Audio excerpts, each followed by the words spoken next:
আলাইকুম, আমি ফারজানা কারণ আমার রান্নাঘরে আপনাদের স্বাগত। আজকের রেসিপি শাহী মাটন পোলাও। আগে থেকে প্যান গরম করে নিয়েছি, এখন সয়াবিন তেল দিয়ে দেবো। দারুচিনি, এলাচ, তেজপাতা দিয়ে দেবো। ভালো করে নেড়ে নিতে হবে। এর মধ্যে কুচি করে রাখা পেঁয়াজ দিয়ে দেবো। পেঁয়াজ লাল করে ভেজে নেব।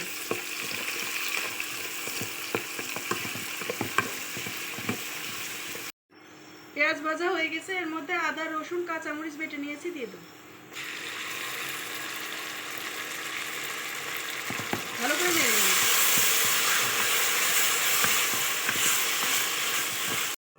জিরা, ধনিয়ার গুঁড়া দিয়ে দেবো। শুকনা মরিচের গুঁড়া, পরিমাণ মতো লবণ দিয়ে দেবো। ভালো করে মশলাটা ভুনে নেব।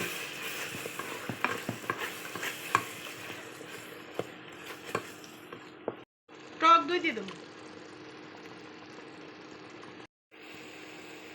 মশলা কষানো হয়ে গেছে, খাসির মাংসটা দিয়ে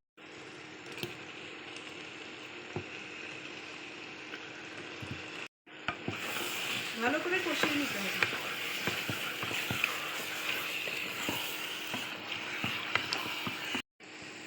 যত বেশি কষানো হবে তত স্বাদ ভালো হবে। মাংস কষানো হয়ে গেছে, এখানে পরিমাণ মতো পানি দিয়ে দেবো। এখন ঢেকে দেবো।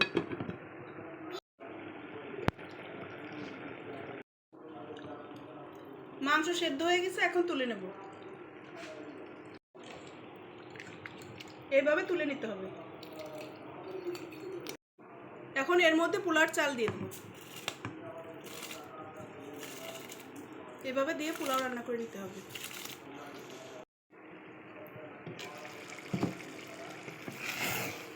হয়ে গেছে, এখন মাংসটা দিয়ে দেবো।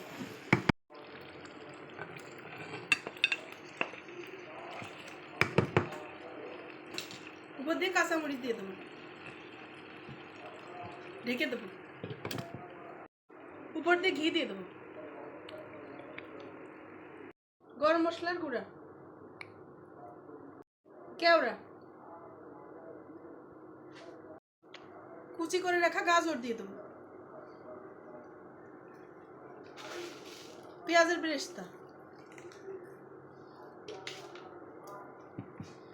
10 মিনিটের জন্য ঢেকে দেবো।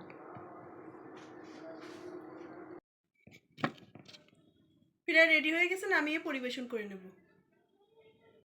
তৈরি হয়ে গেছে শাহী মাটন পোলাও। চ্যানেলটিকে লাইক, কমেন্ট, শেয়ার, সাবস্ক্রাইব করে পাশে থাকবেন।